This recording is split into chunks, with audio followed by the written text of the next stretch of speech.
Now starting, all attendees are in listen-only mode. Good afternoon, everyone. This is Jennifer Schaus, and we are continuing in our government contracting series, Learn Before You Leap.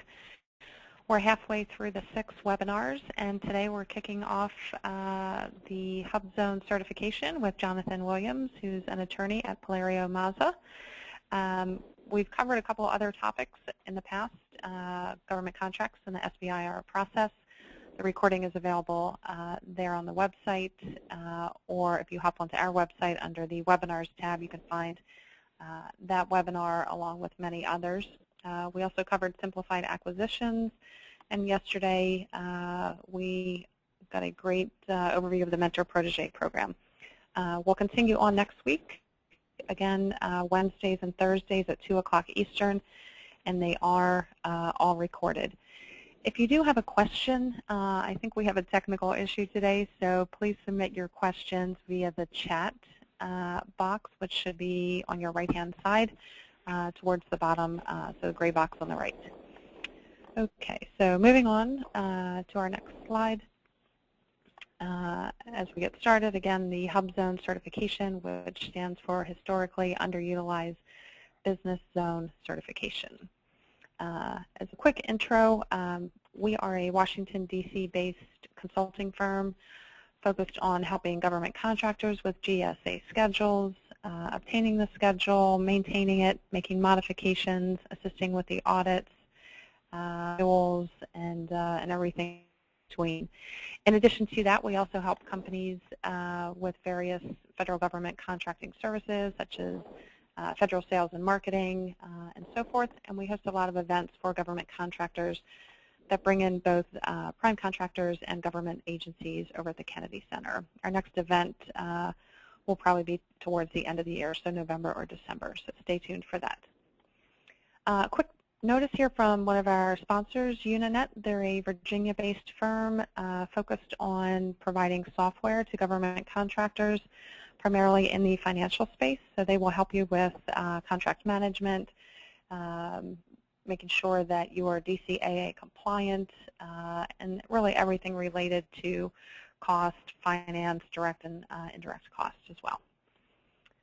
As mentioned, our speaker today is John Williams. We're going to go through his presentation. If you have questions, please post those in the chat section. We'll then hear from John again about his conclusions, and then we'll wrap up. And again, this is being recorded, so if you have to jump off, we will provide a link to the audio and the slides later. A little bit about John. He is a member of a variety of government contracting groups and small business programs. He's got over 13 years of experience advising government contractors, anything from HUBZone to 8A certification, as well as the woman-owned small business programs. Being an attorney and focused on government contracting, he's represented various vendors in bid protests, appeals, claims, and administrative and court proceedings. Okay, so what I will do now is pass the microphone over to John and let him dig into his presentation on the HUBZone certification. John, thanks again for joining us, and the stage is all yours. Great, thanks, Jennifer. I'm excited to be on this webinar today, and thanks everybody for your time. This first slide here is an overview of where we're going to go today. My goals for the webinar over the next half hour or so is to walk you through the HUBZone eligibility criteria and the application process, so that if you're thinking about applying for the program, or if you're already in the program and want to make sure you stay in the program, that you'll have a smooth certification process. So we'll start with the eligibility criteria on the next slide, please.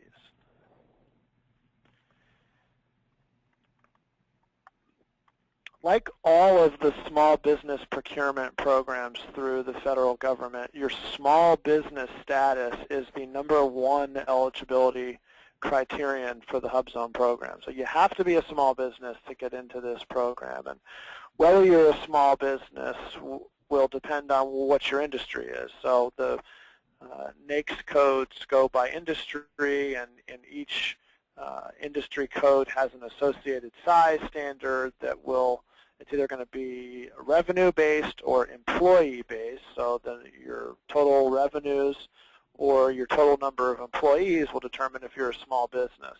And for the HUBZone program, you have to have a primary industry. So whatever represents the bulk of the work that you do is going to be your primary industry. And then that primary industry will have a size standard associated with it.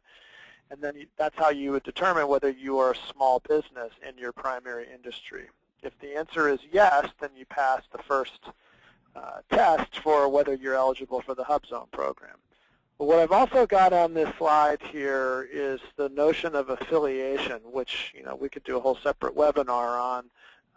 But for purposes of this presentation, what you want to know is that you may be small on your own, but if you have an affiliate, you may not be small when the SBA looks at both of you together. And that's what they do. When you have an affiliate, the SBA looks at both firms together, determining whether you're a small business. The HUBZone program allows you to have affiliates. So if you own another company or you're part of an organization, a corporate family, it's possible to get into the HUBZone program. But the program is going to assess the impact of that affiliation on your size status. So you need to be mindful of affiliation or potential affiliation, how that can impact your eligibility. Next slide, please. So next, after you determine you're small, then the criteria turns over to the individual who owns the company as well as the other people who work for the company, the employees. And that's what the HUBZone eligibility criteria really focused on. Who works for the company and where do they work and where do they live? That's the key criteria right there. So you have to have an owner that is 51% at least who's a U.S. citizen. And so if you've got controlling ownership by a U.S. citizen, you can cross that off the list. The next, it's depending on your employees. So your principal office must be located in a HUBZone. And the principal office is the location where the greatest number of your employees work. So for many companies, particularly new ones, you're only going to have one office. And so that's going to be your principal office by definition. However, as you grow, if you have multiple offices, and let's say you have 3 of your employees work out of one office and 2 employees work out of another office, it's that office that has the 3 employees that would be your principal office, because that's where the majority of your employees do their work. There is an exception for this for companies in the services and construction industries. If you have employees that work on job sites, and I'll get a little bit into that on the next slide, but those employees do not count towards your principal office requirement. And the second major criterion mentioned on this slide is the 35% requirement. So this is the other employee-based requirement to get into the program. And this rule says that at least 35% of your employees have to live in a HUBZone. An employee is all individuals employed on a full-time, part-time, or other basis working at least 40 hours per month. That used to be 40 hours a week, and they changed it to 40 hours a month. So it sweeps up more individuals now. So you're more likely to have folks count as your employees.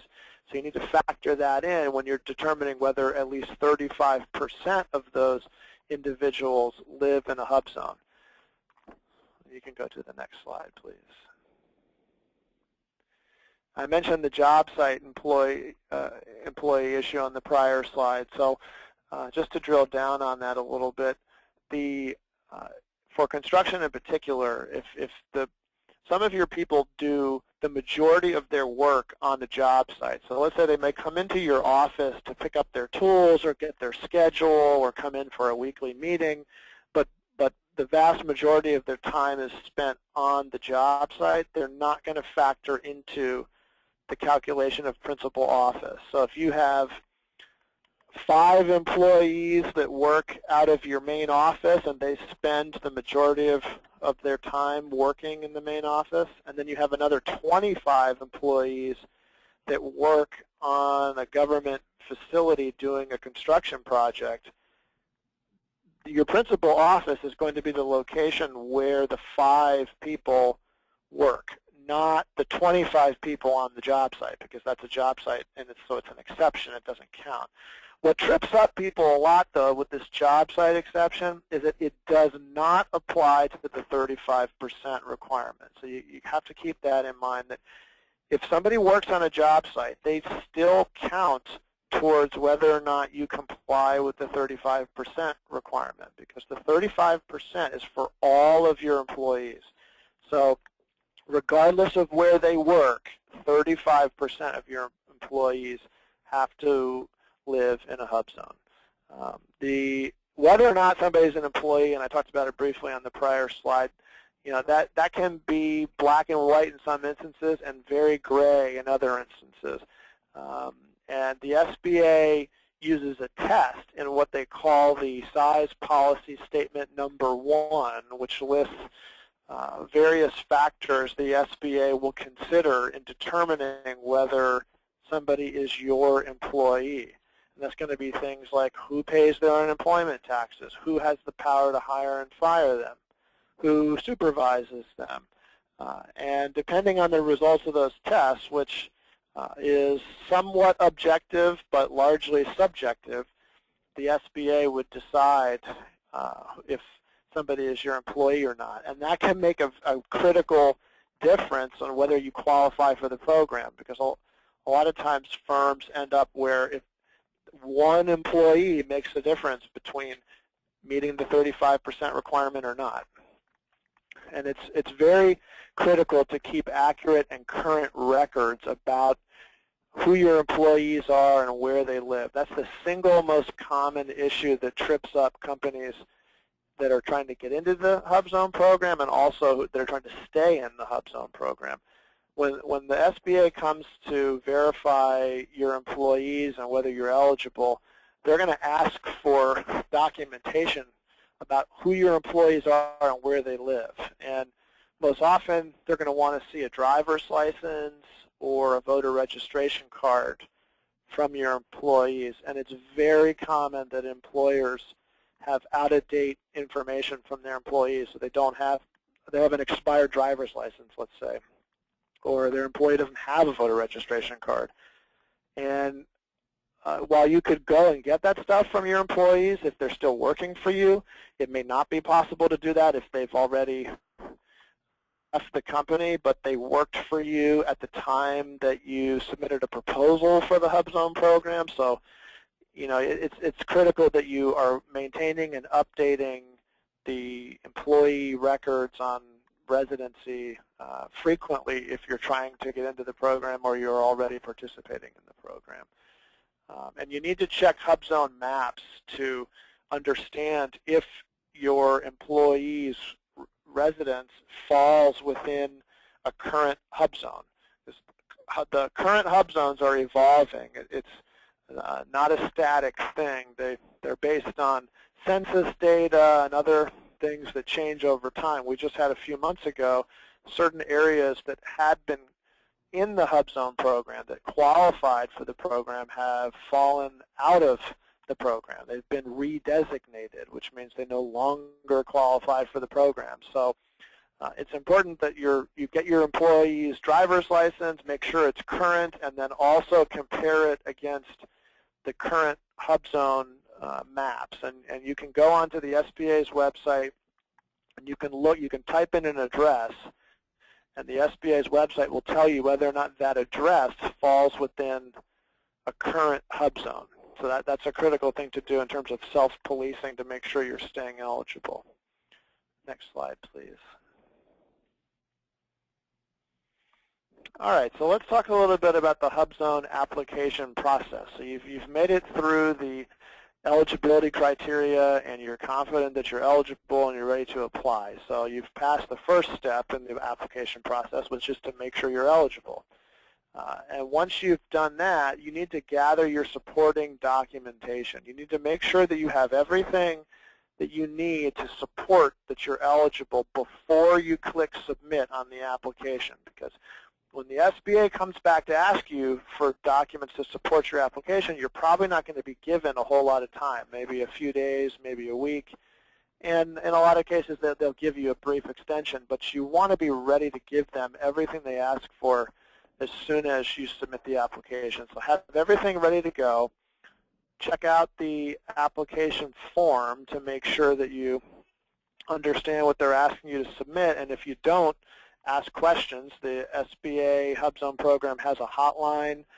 They also have been doing what they call office hours, where they'll be available for questions during an hour or so per week. You can call in and submit questions. There are other resources out there to get information about the application process. So just make sure you fully understand it before you go into it, because if you don't do it right the first time, there's a waiting period to reapply. When you actually are ready to apply, then you're going to go to this general login system, and it's an online application. So you'll log into the GLS, and you'll submit your online application, and then the SBA will contact you shortly after you file the application to request documents. So you need to check your spam filter, because that's going to be emailed to you. And it's happened to a number of our clients that they submit the application, and then the request for documents from the SBA gets lost in the shuffle somehow, and they're either late or unable to respond with everything the SBA wants, and the application is denied as a result. So just know that as soon as you click submit on that application, you need to be anticipating and ready to respond to document requests from the SBA. Next slide, please. Some considerations to weigh when you're about to click submit, or in that process of assessing whether you want to click submit on an application. About 25% of applications are denied. And if you are denied, you have to wait 90 days to reapply. And the director of the HUBZone program, Mariana Pardo, said that 25% is an unacceptably high number of denials. The SBA does not want to be denying that many firms into the HUBZone program. I think the issue is that it's a challenging program, more so than the other small business programs, to understand and maintain compliance with, because it's driven by each of your employees and where they live, and employees can move, and you have outdated records, etc. It's harder to track and follow the program requirements, and that results in more denials. The SBA statistics, Ms. Pardo also has said that more established firms, quote unquote, firms that have been in business for a little while and have a track record, generally have more success in the program than a brand new business that starts up and immediately applies for the the HUBZone program. It's not a business development program like the 8A program, so it's not designed to grow a company from its infancy over a period of years into a larger firm. It's not a guarantee of getting contracts. So the SBA statistics say that only about 30% of HUBZone certified firms get work, get HUBZone contracts. And so that's a note of caution. It's not to suggest that the program isn't worth applying for. In fact, there's a real opportunity for HUBZone firms right now, I think, because the program has experienced a bit of a decline recently compared to the other programs like SDVOSB and the woman-owned program are experiencing an upward tick in spending and meeting their contracting goals, while HUBZone has been going in the opposite direction. And I think that's creating an opportunity, because there are still HUBZone contracting goals that every federal agency has to meet. And with less agencies meeting those goals and a declining portfolio of HUBZone companies, there should be more HUBZone work and less HUBZone firms to do it, which creates an opportunity for those that are able to stay compliant with the program, and that is a challenging thing to do. Next slide, please. I mentioned a few slides ago that when you're ready to apply, you want to make sure that you have all of your documentation with you and ready. You know where it is. It's right at your disposal, so that as soon as they ask you for it, you're ready to turn it in. And this slide here just gives you a sense of the documents they're going to ask you for. They're going to ask you for general information about your company. They're going to want to know your DUNS number and other business identifying information, tax returns for the last 3 years. One note on the tax returns, the fact that they want tax returns for the last 3 years doesn't mean that you must have been in business for 3 years in order to apply. If you've got them for 3 years, they're going to want to see them. If you haven't been in business for 3 years, then you just give them what you have. And if you haven't been in business even for one completed fiscal year, that doesn't preclude you from applying to the program. So you wouldn't have any tax returns to give them. You would just say, well, we just started a couple months ago, so we don't have any tax returns yet. So after you've applied and you've gathered all your documents and you've clicked submit, what should you expect? This next slide here indicates that the application process is typically 3 to 6 months, and I know that it's been the SBA's goal to get it to be a 90-day processing time. I think that it's fair for planning purposes on the applicant's part to expect 3 to 6 months, although I have seen some recent indications that they're getting closer to that 90-day goal. We've had a few clients that have gone through the application process in just a few months, so that's a positive trend there. About 10% of all applicants are going to get a site visit, and that may be announced or unannounced. So somebody from the SBA is going to show up at your office and verify that it's actually an office, and you know, you're located in a HUBZone, and they'll ask about your employees and who works there, and sort of verify everything you're telling the SBA. And after you apply, and then the SBA sends you an email saying, please send in the following documents, that may not be the end of it. They may have follow-up questions or requests for additional documents from you as they start to examine your eligibility. So you should expect that there may be a fair amount of back and forth after you apply. Next slide, please. If you get approved by the SBA, you're going to go on the list of approved HUBZone entities, and your online registrations will or they should, so you want to check, they should reflect your HUBZone status, which means that contracting officers and other potential contracting partners will be able to independently verify that you are HUBZone eligible, and then you start immediately pursuing HUBZone projects. You're going to have to recertify HUBZone eligibility every 3 years, and there's no maximum amount of time in the program. So unlike 8A, which you can only do for 9 years, you can be in the HUBZone program for as long as you're able to maintain compliance.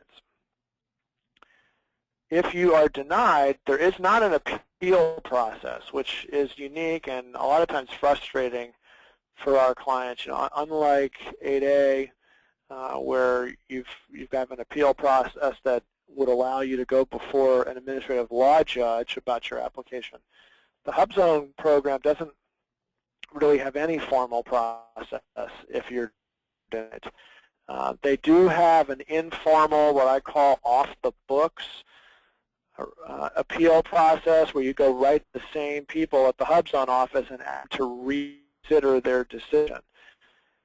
You need to have some clear administrative error that you think the SBA made in denying your application. And I think we had better success with these informal requests for reconsideration a few years ago when the waiting period for a new application was 12 months. It used to be if you applied to HUBZone and were denied, you had to wait a year before you could reapply. And a couple of years ago, they shrank that waiting period to 90 days.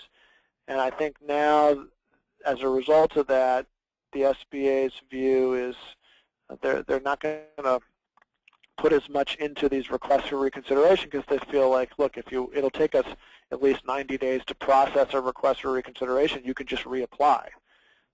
So I haven't found as much success with this informal process recently as we had in the past.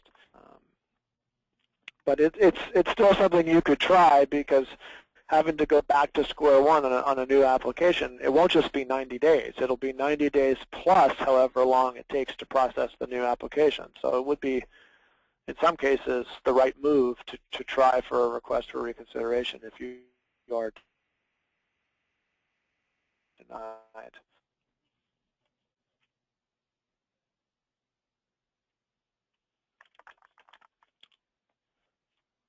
It looks like it's. We're going to go to the next slide, please. It might take a minute to show up, sorry. Okay. There we go. So changes are coming for the program. Not sure when. I've had a similar slides like this for the HUBZone program going back to late last year. So some of these things are not unlike this slide, a little longer coming than we anticipated. I mentioned the 90-day target for processing new applications. I think they are getting closer to that. I've seen firsthand progress there. We were expecting new standard operating procedures, which is that's a nice thing to have. What that means is that's the SBA's internal guidelines for how they process and view HUBZone eligibility and applications, and it gives the applicant and people like me good insights into how the SBA thinks when they're looking at applications. So it would be really helpful to have their new standard operating procedures, but as far as I know, they haven't been released yet. They were expected in the early part of this year, and so they're slipping a little bit. And we're also anticipating an overhaul of their regulations. That was also expected for this year, but we're starting to get late enough in the year that I think it's reasonable to question whether maybe that's going to happen next year as opposed to this year. Given funding and hiring of investigators, it's expected that they're going to continue to visit about 10% of all HUBZone participants every year. So even once you get in the program, you might get a surprise inspection just to make sure everything is still operating the way that you told the SBA. And there's I have some question marks on the last two here because we don't know where these are going to go, but there's some thought to reduce the full document reviews from once every 3 years to once every 6 years. I mentioned a couple slides ago that once you're in the program, you have to recertify your eligibility every 3 years. And right now, that's almost like doing the application process over again and through full document submission to prove your eligibility. And they're talking about maybe extending that to be once every 6 years. And the other thing that's under discussion, at least I hope it's still under discussion, it was at one point, was making their protest decisions public. Right now, there's precious little information out there about HUBZone application decisions. You know, how did the SBA come down on a particularly tricky eligibility question? We just don't know unless you were involved in the case, or somebody like me that works with the SBA. You know, we have experience in a lot of different cases, but the general public and new applicants has no resource right now to go to on that, like you can for the other programs where the protest appeal decisions are made public, so you have an idea of what the precedent is. You know, what on a similar application, how did it work out? Because you know, if you're trying to gauge what are my chances of getting in, maybe somebody else has gone through a similar situation. And right now, I think HUBZone applicants are too much in the dark because we don't have public decisions. So I'm hopeful that we're still building towards making these rulings available to the general public so that it'll help everyone have a better understanding of what it takes to get into the program. Great. Thanks, John. That was an outstanding presentation. Enjoyed hearing your expert thoughts there on the HUBZone certification. So we will start taking questions in the order that they are received, and I'll let you take a sip of water and start reading some of these off to you. After the questions, John will provide some conclusions, and then we'll wrap up from there. So the first question reads, what does it mean to attempt to maintain compliance?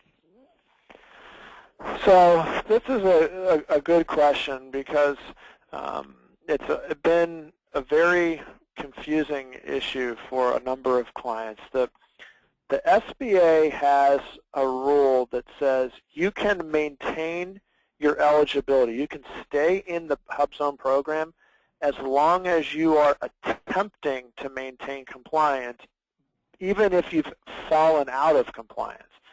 So let's say maybe your total number of employees who live in a HUBZone has gone down to 25%. So you're technically not in compliance with the program. They're not going to immediately kick you out of the program as long as you are attempting to maintain compliance. And attempting to maintain compliance means that you're doing something and you're documenting what you're doing, trying to hire new HUBZone employees. So the common examples would be that you're posting advertisements looking for HUBZone firms, or you are attending job fairs looking for HUBZone employees. Maybe you have offer letters that you've submitted to employees who live in a HUBZone. Anything that you can document to show you're attempting to hire more people who live in a HUBZone will probably be sufficient to show that you're attempting to maintain compliance. Great. And I think the second question here is probably related to the first, which reads, may I bid on new HUBZone RFPs if I am attempting to maintain compliance? No, you can't. That's the trick. They will let you stay in the program even if you're not in compliance, as long as you're attempting to maintain compliance, but they will not let you bid on new HUBZone contracts. You have to be eligible for a HUBZone contract at 2 points, when you submit your bid and when you get the award. So if you have fallen below the 35% requirement or the principal office requirement, you're not eligible at the time you're submitting your bid, so you're not allowed to submit a bid. You can stay in the program as long as you're trying to hire people and you're going to job fairs and posting ads, but until you get your numbers back above where they need to be, you can't go after new work. Okay, great. I'm a brand new business without any revenue. Can I apply for the HUBZone program? Yeah, you can.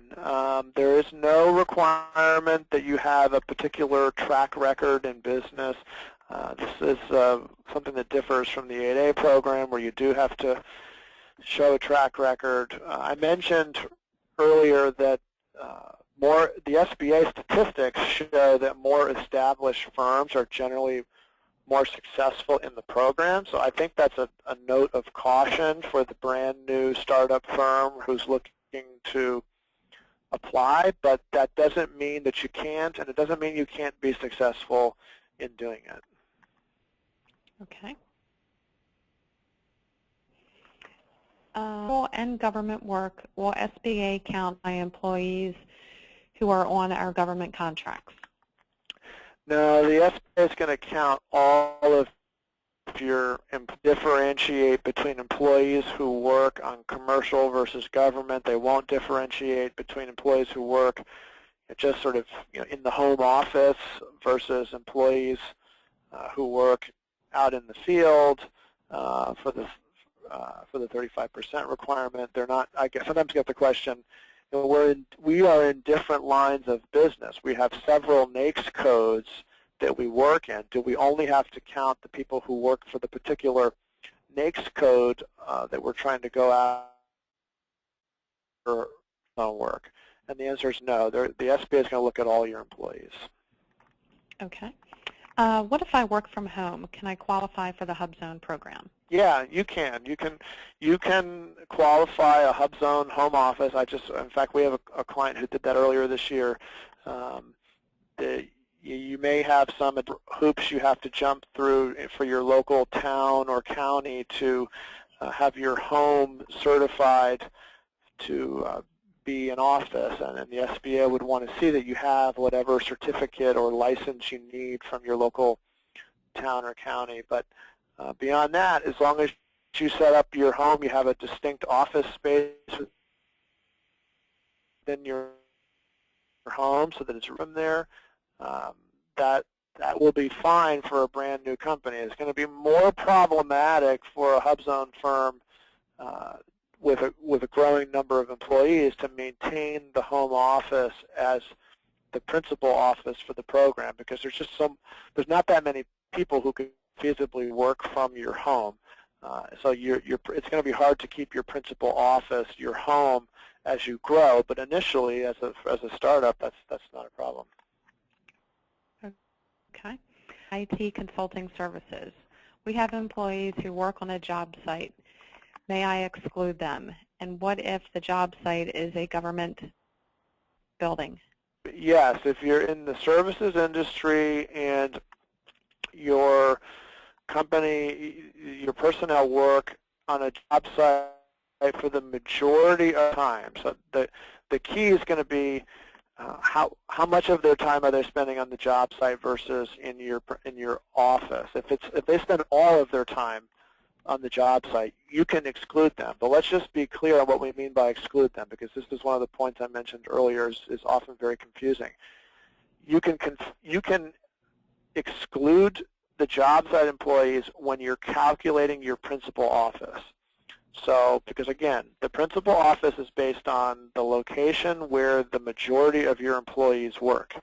So you don't have to factor in job site employees when you're deciding which office location has the most of your employees working from it. But you cannot exclude the job site employees when you're deciding whether 35% of your employees reside in a HUBZone. So those job site employees still, you're going to have at least some of them living in a HUBZone, most likely, in order to get to your 35% requirement. Okay. Do 1099 employees count towards the HUBZone certification? That's a very good question, and I have to give you the prototypical lawyer answer of it depends. And this goes back to the slide where we mentioned the size policy statement number 1 and the test for determining whether an individual is an employee or not. A 1099, I think, should, if it's done the way it's supposed to be done, would not count as an employee.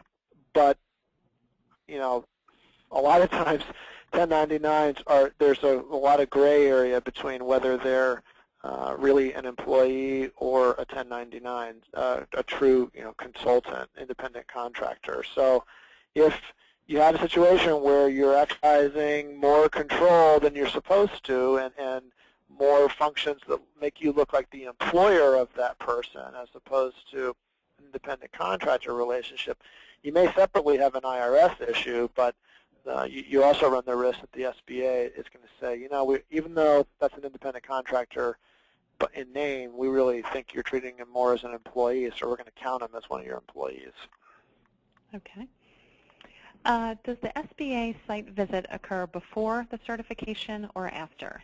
It can be both. The 10% or so on average of firms who are visited by the SBA applies both at the application stage and also once you're certified. And we've had some folks who are verified, or visited, I should say. They're applying, and then also shortly after they applied, just to, I guess the SBA wanted to check to make sure they didn't change anything after they got approved. So they go through their roles of who's applying and who's already been approved, and they're trying to visit about 10% of them every year. Okay. A year after I've received the HUBZone certification, I only had 10% of my employees who were in a HUBZone. Is there a special form that I need to fill out for SBA, or what is the process? That's a really good question, too. There is no special form, but the HUBZone regulations, they require you to tell the SBA when you have something significant happen that impacts your eligibility. So if you fall below the 35% requirement and you're only at 10%, then eventually you're going to need to tell the SBA, I've fallen below 35%. And the SBA then would have the right to propose you for decertification from the program. But that's where you would want to tell them what you're doing to attempt to maintain compliance. You could say, look, I fell below 35%. I'm only at 10%, but I'm not bidding on new work until I get back above 35%. And I've been going to job fairs and posting ads, et cetera, and I'm really trying to hire more HUBZone people. And if you do that, I think you have a good chance that the SBA would not decertify you from the program. In terms of when you need to tell them, and the question asked after a year of getting into the program, there's no specific requirement in terms of the amount of time after which you have to tell the SBA. So in other words, if you fall below 35%, do you have to tell them after 30 days or 60 days or 1 year? The rules don't say. But I've had the SBA tell me informally that if it's less than 30 days, you don't really need to worry about notifying them. If it's 30 to 60 days or so, you're kind of in a gray area, and if it's more than a couple months that you've been out of compliance, you should let them know. And that can be in writing. I think the rules do specify an individual they want you to email the letter to, but there's no particular form you have to fill out. Okay. Are HUBZone certifications reserved only for small businesses? And if so, what if my business size changes while I'm in the HUBZone program?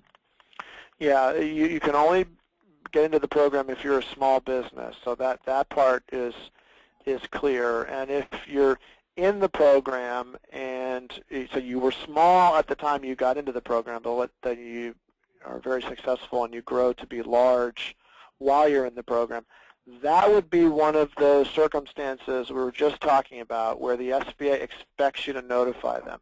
They want you to notify them when something significant happens to change your status that would affect your HUBZone eligibility. So if you grow to be large, they would expect that you let them know. Now, sometimes growing to be large means we're large in one particular industry, but not necessarily in other industries. So maybe we would still be eligible to bid on certain contracts, but not others.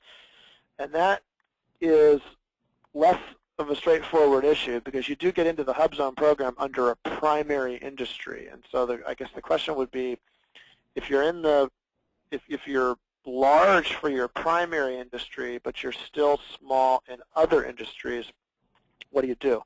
I don't think it hurts to keep the SBA apprised of your situation. So I think it's probably better to let them know and to tell them that you're attempting to maintain compliance if that's relevant, and that where you're still eligible and how the program is benefiting you, and you want to stay in to continue working in these other areas, even though you might be large in certain industries.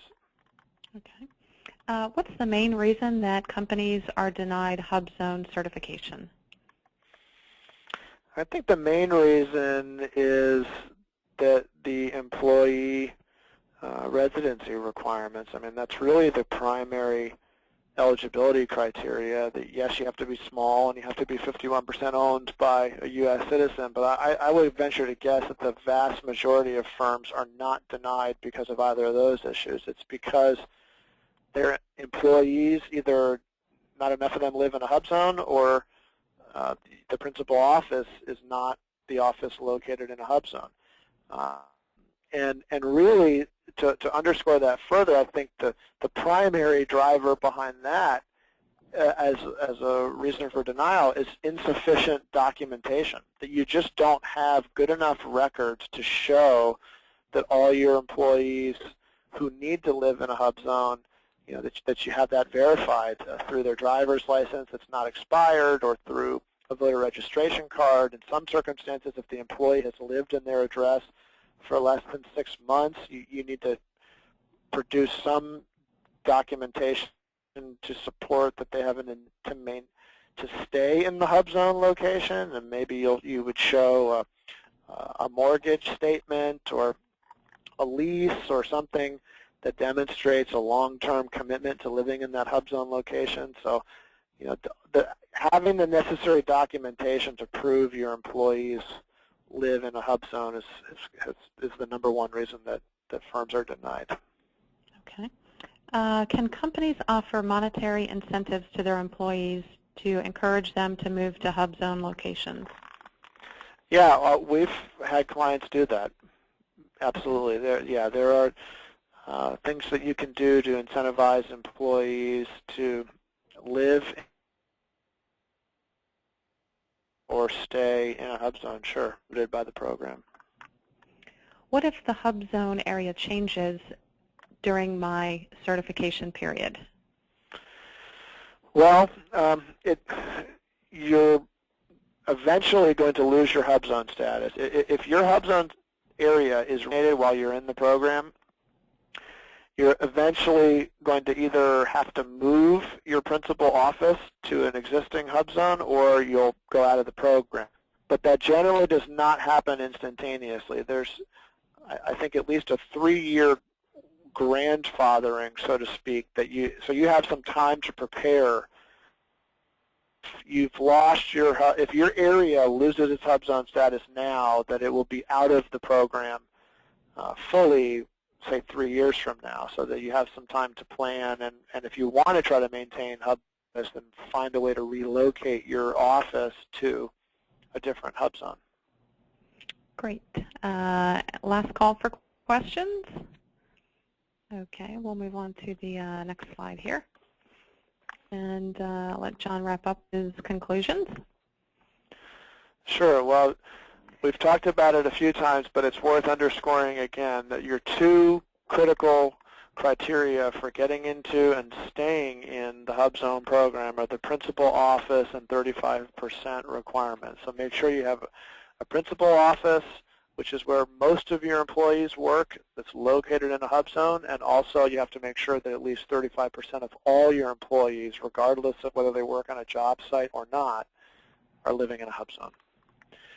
You also have to make sure you have all your eligibility documents. I mean, we tell people start a file and have it be your compliance file that has all of your employees' driver's licenses or voter registration cards, whatever other documents you need to verify where they live, and maintain that file well. And then each time you submit a bid and each time you get an award, go back to that file and make sure everything is current, so that if anybody ever comes to question your eligibility, you're not having to hunt around and go to all your employees or potentially former employees to get current driver's licenses. You already have all that stuff in your compliance file. If you're getting ready to apply, I would plan for a 3 to 6 month application process. Hopefully these days a little bit closer to 3 than 6. So you need to build some lead time in. If you're circling some hub zone opportunities coming up, make sure you've got a long enough horizon to get into the program. And keep an eye out for these coming changes. The overhaul to the regulations is probably the most important for those of you who are thinking of applying and who are already in the program, because there may be some significant changes there, and hopefully coming later this year, but maybe more likely next year at this point. Okay, great.